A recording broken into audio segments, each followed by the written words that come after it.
As of 2024, the average global user spends approximately 2 hours and 23 minutes daily on social media. That is almost 1,000 hours in a year, which is the equivalent of spending 42 days straight scrolling on your phone. If that doesn't already send shivers down your spine, that is the equivalent of 8 years of your life just spent on your phone. And that is, of course, assuming that you get your first phone at 15 and live until 80. And that statistic honestly disturbs me so much, because just imagine what you can do in 8 years. Within that time, you could probably get 2 PhDs. You could start a really successful business and become a millionaire in that time. You could even start like several successful businesses. You could learn and become fluent in like 2 to 3 languages in 8 years. And bear in mind, this is just the average. So for people between the ages of 13 to 18, that statistic is actually double. If you want to know how to stop being a slave to your phone, take back control over your life, and finally end your phone addiction for good, I'm gonna tell you exactly how. But first, if you're new here, hi, my name is Tika, and I quit my corporate job last year to pursue a life on my own terms. On this channel, I share everything to do with self-improvement to help you live your healthiest, wealthiest, and most fulfilling life. So if that sounds like your jam, then do subscribe. So these are 6 practical things that actually helped me to cure my own phone addiction. And the very first thing, the biggest, most life-changing hack that I've implemented is leaving my phone outside of my room just before going to bed. One of my biggest problems that I had for several years was reaching for my phone first thing in the morning and spending way too much time on it. And so what I would do essentially is I would wake up, and then the first thing I would do is reach for my phone, and I would tell myself like, oh yeah, I'm just gonna scroll for like 5 minutes, it's gonna be fine. And 45 minutes later, I'm in the exact same position and I haven't moved an inch. And I just become so mad at myself, because within those 45 minutes, I could have like finished my entire morning routine and started my day already. I would have had breakfast, I would have like done my skincare, I would have had coffee, and I would have like, started my day. And doing this is really just a form of procrastination from getting out of bed. And the other good thing about having your phone outside of your room in the mornings when you wake up is that when you hear your alarm, it forces you to physically get out of bed, enter the next room, and switch it off. And by that time, you're already up and you're thinking, oh, I might as well just start with my day since I'm out of bed already. Another habit that I think would help a lot of people is just to set a time weekly for when you are actually going to respond to your text messages. And to be honest, I started doing this not because I have a texting addiction, but because I have the exact opposite problem,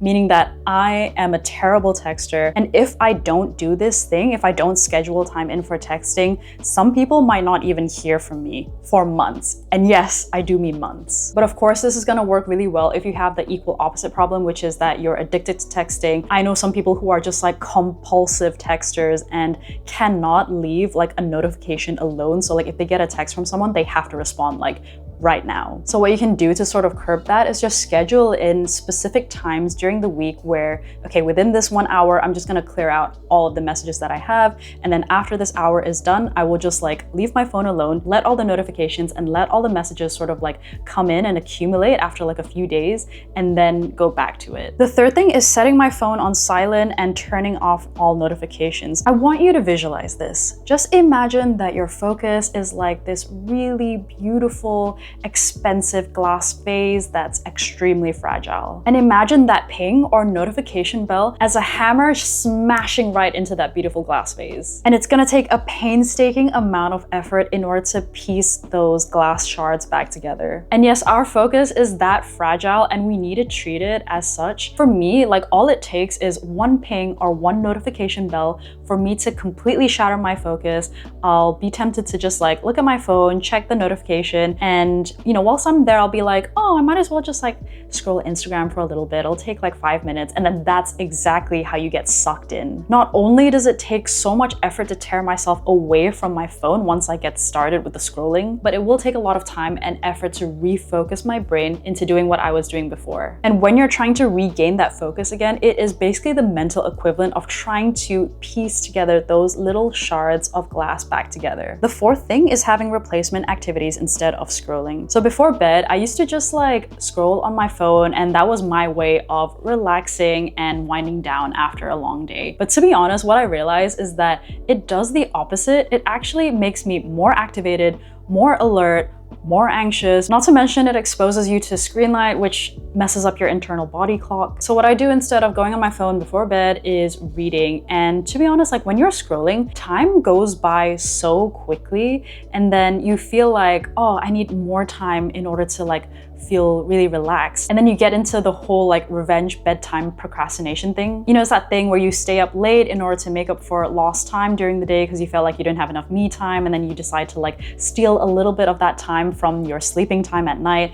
And it's just such a vicious cycle to be in. What I notice is that when I'm reading, time feels like it's going by so slowly. Like I would have only been reading for 20 minutes, let's say, but in my mind, it feels like it's already been an hour. And surely enough, like after 20 minutes of reading, I already feel super drowsy. Replacement activities are equally as important throughout the day and not just before bedtime. So for example, you know, sometimes we have those little pockets of time, like 10 to 20 minutes in our day where we're not really doing anything, like we're waiting for our next meeting or waiting for somebody. What you can do is just use those 10 to 20 minutes to tick off like random life admin stuff. And this has been such a big hack for me because then like you don't have to worry about doing those things like after you're done with the workday or, you know, when it's your leisure time. So this is when I sort out my to-do list for the week, my grocery list, I sort out my schedule, and just doing like those random life admin stuff like paying bills or like booking that restaurant for your friend's birthday or whatever it is. You could be doing like little bits of chores here and there, like doing your laundry or putting away the dishes. Other things that you can do if you have the compulsion to scroll is to listen to a podcast or maybe do some journaling, do some micro learning, you know, get your Duolingo out. You could meditate, you could call a friend. There are so many things that you could do instead of doom scrolling. The fifth thing is to use an app blocker app, and these are those apps that restrict your time on certain applications. So for example, if you are like super addicted to Instagram or Facebook or WhatsApp or whatever it is,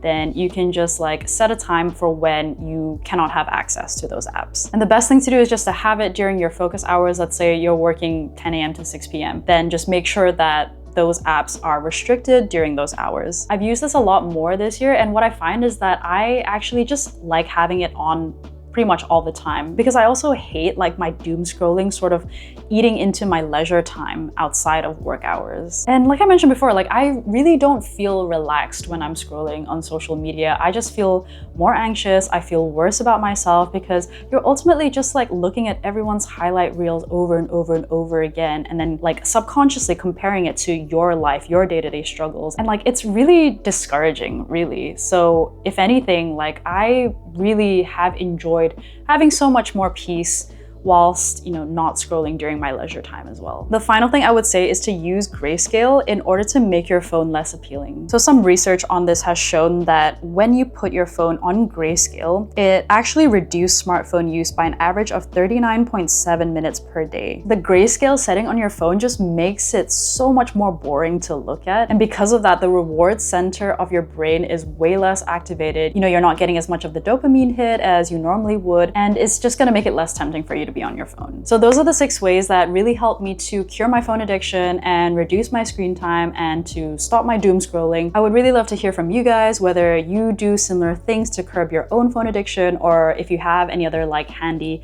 tips or tricks that have really helped you. Okay guys, take care and see you in the next video.